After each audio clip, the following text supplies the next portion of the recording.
नमस्कार प्यारे बच्चों, आप सभी का स्वागत है। आज के इस वीडियो में हम 10वीं कक्षा के 14वें चैप्टर सांख्यिकी के सम्स करने जा रहे हैं। सांख्यिकी में 3 तरह की जो सेंट्रल टेंडेंसी है उनके बारे में हमने स्टडी किया था। केंद्रीय प्रवृत्ति के जो माप हैं माध्य, माध्यक और माध्यिका, माध्य, माध्यक और बहुलक। ठीक है, इन सभी को हमने पिछले अपने जो चैप्टर्स की वीडियो थी, फुल जो चैप्टर था उसमें बड़े अच्छे से समझा दिया था इनकी सभी एक्सरसाइज। आज हम इनके एमसीक्यूज कर रहे हैं। पहला क्वेश्चन है n प्रेक्षणों x1, x2, x3, xn का माध्य क्या होगा। अलग अलग प्रेक्षण है हमारे पास, इनका माध्य क्या था। सभी संख्याओं का माध्य का फार्मूला हमारे पास क्या था, सभी प्रेक्षणों का योग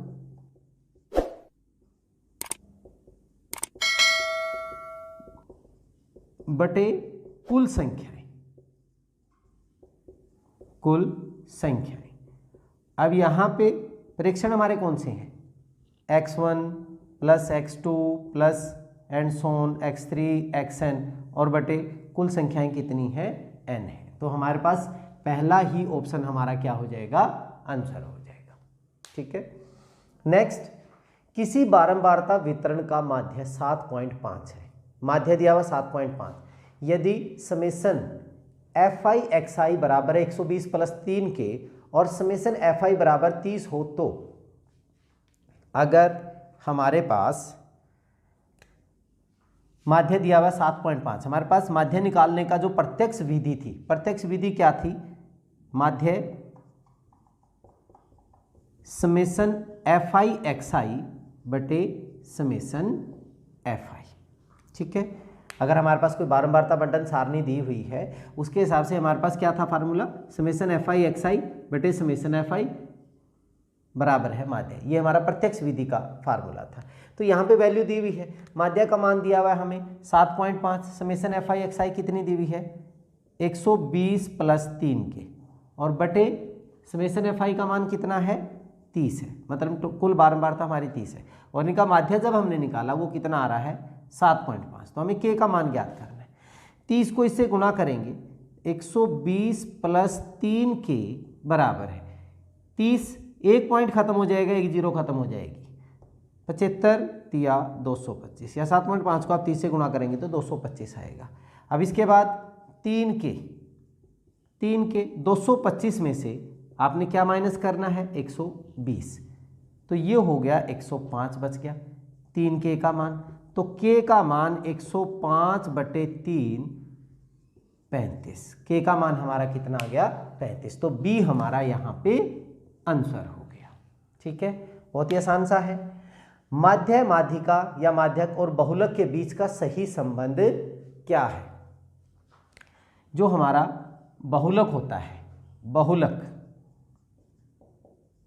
वो 3 माध्यिका या माध्यक, 3 माध्यिका माइनस 2 माध्य के बराबर होता है। ठीक है, या फिर ये भी कह सकते हैं हम कि 3 माध्यक बराबर है 2 माध्य प्लस बहुलक।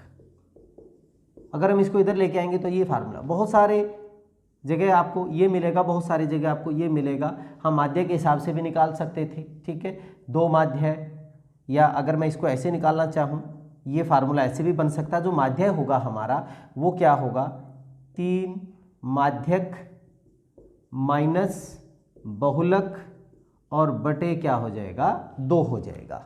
ये भी एक फार्मूला बनता है, लेकिन जो ज़्यादातर यूज होता है वो ये दोनों ही होते हैं। तो यहाँ पे हमारे पास बहुलक के हिसाब से दिया हुआ बहुलक बहुलक बहुलक, तो बहुलक 3 माध्यिका माइनस 2 माध्य हमारा सी यहाँ पे क्या आ गया, आंसर आ गया। ठीक है, यदि बहुलक 7 व माध्य 8 हो तो माध्यिका क्या होगी।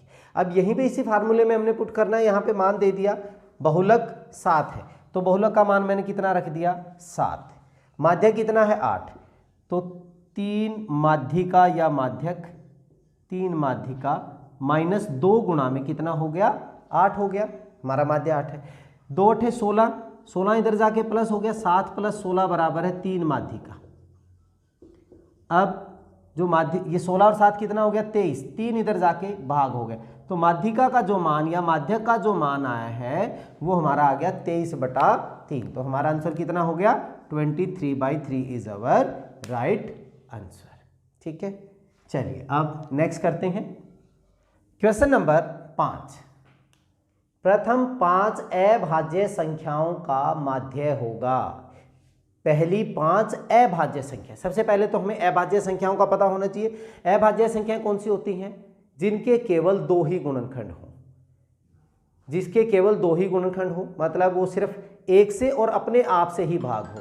तो हमारी जो संख्याएं हैं, पहली 5 अभाज्य संख्याएं हैं 2, 3, 5, 7 और 11। इनका हमने निकालना है, तो 2 + 3 + 5 + 7 + 11 और कुल संख्याएं हमारे पास कितनी है 5 है। 2 और 3 5, 10, 17 और 11 28, 28/5 इसको काटेंगे, जो 25, 3 बच गया, 5.6 हमारा आंसर आ गया। सी इज अवर राइट आंसर। ठीक है, बहुत ही आसान सा था। क्वेश्चन नंबर 6 क्या है? 13, 15, 16, 17, 19, 20 का माध्यक क्या होगा? माध्यक निकालने के लिए अगर हमें अलग अलग वैल्यूज दी हुई हैं, अलग अलग मान दिए हुए हैं, तो सबसे पहले हम उनको असेंडिंग या डिसेंडिंग, आरोही या अवरोही क्रम में लिखेंगे। अब बाई चांस ये पहले ही हमें आरोही क्रम में लिखे गए हैं, तो यहाँ पे क्या है 13, 15, 16, 17, 19 और 20 कुल संख्याएं कितनी? 1, 2, 3, 4, 5, 6 संख्याएं हैं। अगर यहाँ पे 5 संख्याएं होती तो 2 इधर छोड़ देते, 2 इधर, बीच वाली संख्या ढूंढनी होती है हमें, 2 इधर 2 इधर, तो मेरा आंसर आ जाता 16। लेकिन अब संख्या हमारी 6 है, अगर मैं 3 यहाँ पे छोड़ता हूँ, 3 यहाँ पे छोड़ता हूँ, तो बीच में कुछ नहीं बचता है। तब हमने क्या करना, बीच वाली दोनों संख्या लेनी है, बीच वाली दोनों संख्या लेनी है और उसको 2 से भाग कर देना है। तो 16 और 17 33/2। तो मेरा आंसर कौन सा हो गया? इसका भी आंसर सॉरी बी नहीं होगा, इसका ये 32/2 है, तो मेरा आंसर क्या होगा? डी हो गया, आंसर 33/2। इसके बाद यदि प्रथम n प्राकृतिक संख्याओं का माध्य 3n/5 हो तो n का मान, पहली n प्राकृतिक संख्याएं 1, 2, 3, 4 कहाँ तक? n तक।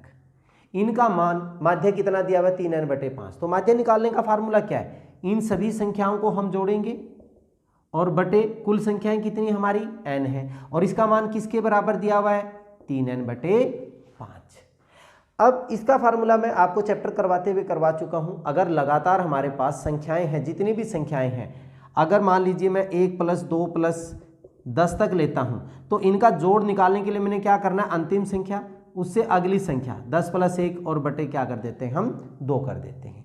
तो क्या हो जाएगा? मतलब 10 उससे अगली संख्या 11/2, इनका जोड़ निकल जाता है। अब यहाँ 1 से लेके n तक है, तो मेरा क्या होगा? n और उससे अगली संख्या n + 1 और बटे कितना हो गया? 2। ये तो ऊपर वालों का जोड़ आ गया, और साथ में क्या है? 1/n भी है, और ये किसके बराबर है?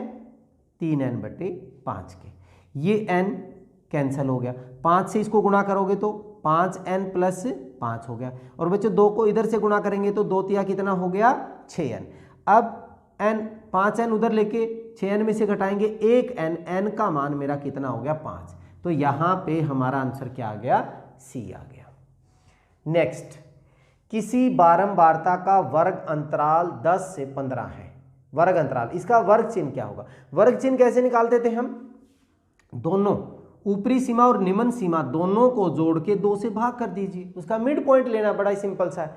तो 10 और 15 25, 25/2 मतलब 12.5 मेरा इसका क्या होगा? वर्ग चिन्ह। तो बी मेरा यहाँ पे आंसर आ गया। ठीक है, चलिए नेक्स्ट करते हैं क्वेश्चन नंबर 9। संचयी बारंबारता सारणी का प्रयोग किस केंद्रीय प्रवृत्ति के लिए उपयोगी है? संचयी बारंबारता क्यूमुलेटिव फ्रीक्वेंसी, जहां पे हम बारंबारताओं को जोड़ते जाते हैं। एफ होता था, मान लीजिए 3, 7, 10, 2, 5, तो हम क्या करते थे? पहले यहाँ पे 3 लिखते थे, 3 और 7 10, 10 और 10 20, 20 और 2 22, 22 और 5 27। तो ये जो क्यूमुलेटिव फ्रीक्वेंसी का कहाँ पे प्रयोग किया जाता था? ये प्रयोग किया जाता है हमारा माध्यक निकालने में। माध्यक का फार्मूला हमारा क्या होता है, माध्यक होता है L प्लस n/2 माइनस का CF बटे F और गुणा में H। तो क्यूमुलेटिव फ्रीक्वेंसी हमारा किसके लिए यूज होगा, माध्यक के लिए, संचयी बारंबारता माध्यक के लिए यूज होती है। इसके बाद बहुलक निकालने के लिए सूत्र, यहाँ पे 3 सूत्र है, समेसन FI/XI बटे समेसन FI, ये किसके लिए होता है, माध्यक के लिए होता है, बहुलक के लिए नहीं होता। और ये मैंने आपको बता दिया अभी किसके लिए, माध्यक के लिए। तो हमारे पास बहुलक का कौन सा फार्मूला हो गया, ये हो गया। तो हमारा आंसर क्या आ गया इसमें भी, बी। एल हमारी लोअर लिमिट होती है, निम्न सीमा होती है किसकी, बहुलक क्लास की। F1 जो बहुलक क्लास है उसकी बारंबारता को हम F1 लिखते हैं, उसे पहले वाली ऊपर वाली को F0, उससे नीचे वाले को F2, और उनका जो वर्ग अंतराल है वो हमारा क्या होता है, H होता है। संचयी बारंबारता वक्र कहलाती है। जब हम संचयी बारंबारता उसके बाद उसका हम वक्र ग्राफ बनाते हैं तो वो क्या कहलाता है, तोरण, आयत, चित्र, दंडालेख, बारंबारता, बहुभुज। ये हमने तीनों किसमें किए थे, 9th क्लास में किए थे। तो यहाँ पे हमारे पास 10th क्लास में क्या आया था, तोरण आया था। तो तोरण जो है वो संचयी बारंबारता वक्र जो है वो कहलाता है। क्वेश्चन नंबर 12 बहुत इंपॉर्टेंट है। 4 6 3 6 4 3 6 4 3 6 4 5 तथा x का बहुलक हो सकता है। ध्यान दीजिए यहाँ पे इन्होंने बोला बहुलक हो सकता है। x का मान क्या क्या हो सकता है, अगर x का मान तो 1 2 3 4 5 6 कुछ भी हो सकता है। हमारे पास यहाँ पे नंबर 6 यूज हो रहा है, 4 यूज हो रहा है, 3 यूज हो रहा है और 5 यूज हो रहा है। अगर हम x की जगह यहाँ पे 6 ले लें, मान लीजिए अगर x की जगह मैंने 6 ले लिया तो 1 2 3 4, तो हमारा बहुलक कितना हो जाएगा, 6 हो जाएगा। अगर मैं यहाँ पे x की जगह 4 ले लेता हूँ, 1 2 3 x, तो मेरा 4 भी हो सकता है, ठीक है। x की जगह अगर मैं 3 ले लूँ तो यहाँ 1 2 और 3, देखिए अगर x मेरा यहाँ पे 3 आ जाता है तो 1 2 3, 6 भी 3 बार है, 4 भी 3 बार है और 3 भी हमारा क्या होगा, 3 बार, तो सभी बराबर आ रहे हैं। तो यहाँ पे मेरा 3 भी क्या बन रहा है, 3 भी मेरा बहुलक बन रहा है। ये बहुत इंपॉर्टेंट चीज़ है, नहीं तो बहुत सारे बच्चे सिर्फ 6 और 4 ज़्यादा बार आ रहा है जी, इसी को आंसर देते हैं। अब इसके बाद क्या 5 बन सकता है, अगर मैं 5 यहाँ पे लिख दूँ तो 5 तो फिर भी 2 ही बार बन रहा है, तो बहुलक नहीं हो सकता। इसका मतलब मेरा आंसर कितना आएगा, 3 4 या 6, ठीक है। बहुत ही आसान है। चलिए नेक्स्ट करते हैं। क्वेश्चन नंबर 13, वर्ग अंतराल और बारंबारता। 0 से 10 15 है, 10 से 20 20 है, 20 से 30 45 है, 30 से 40 15, 40 से 50 25 है का बहुलक वर्ग। बहुलक वर्ग कौन सा होगा, बहुलक क्या होता है, जो ज्यादा बार आए। तो इनमें बारंबारता में हमारे पास सबसे ज्यादा कौन सा आया है, 45, तो इसका बहुलक वर्ग कौन सा हुआ, 20 से लेके 30। तो हमारा बी यहाँ पे क्या आ गया, आंसर आ गया। यहाँ पे ये भी कह सकता था कि बहुलक वर्ग का बारंबारता कितनी है, तो हमारा आंसर कितना आ जाता, 45 आ जाता। ये क्वेश्चन ये कह देता कि बहुलक वर्ग की निम्न सीमा और ऊपरी सीमा का जोड़ कितना है, तो मैं 20 और 30 जोड़ता 50। तो एक ही टाइप में कई तरह के क्वेश्चन पूछे जा सकते हैं। नेक्स्ट क्या है, बड़ा इंटरेस्टिंग सा क्वेश्चन है। दिए गए वितरण का माध्यक 25.2 है, तो x प्लस वाई का मान क्या होगा। ये हमें वर्ग अंतराल दिए हुए, हमारी बारंबारता दी हुई। 0 से 10 10 है, 10 से 20 x है, 20 से 30 15 है, 30 से 40 y है, 40 से 50 12 है, और इनका योग जो बारंबारता का ये कितना है, 50। ऑप्शन हमारे यहाँ पे है। अब मोस्टली सभी का ध्यान ये होता है कि हमने जैसे उसमें अपने चैप्टर में किया है, तो हम इनकी वैल्यूज़ निकाल के जो हम लॉन्ग मेथड करते हैं उससे करते हैं। देखिए यहाँ पे ध्यान देने वाली बात है कि x और y का अलग अलग मान नहीं पूछा है, इन्होंने पूछा x प्लस वाई का मान क्या है। तो वहाँ तक ऐसा कुछ निकालने की जरूरत नहीं है। x प्लस वाई का मान क्या है भाई, इनका सबका टोटल कितना है, 50 है, तो इन सबको मिला के 50 ही तो होगा। मतलब 10 plus x plus 15 plus y plus 12 किसके बराबर होगा, 50 के।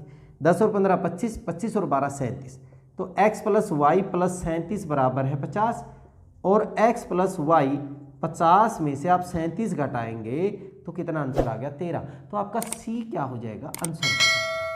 ठीक है, एक बार क्वेश्चन को ध्यान से जरूर पढ़ लें, नहीं तो हम क्या करेंगे, पहले x का मान भी निकालेंगे, y का मान भी निकालेंगे और फिर उन दोनों को जोड़ करेंगे। बट यहाँ पे इतना कुछ नहीं करना था।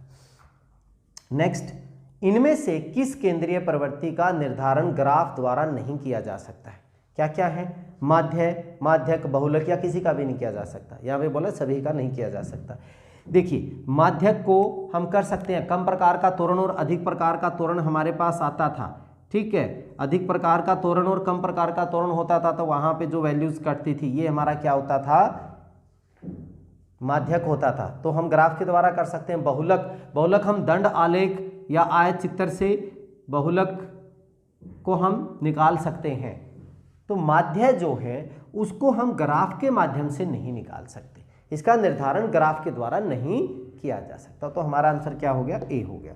बहुत ही आसान सा चैप्टर था। उम्मीद करता हूं कि आप सभी को सब क्वेश्चन समझ में आ गए होंगे और सारा चैप्टर रिवाइज हो गया होगा। आपके आने वाले एग्जाम के लिए आप सभी को बेस्ट विशेस। इस वीडियो में इतना ही, अगले वीडियो में फिर मिलते हैं, तब तक के लिए जय हिंद, जय भारत।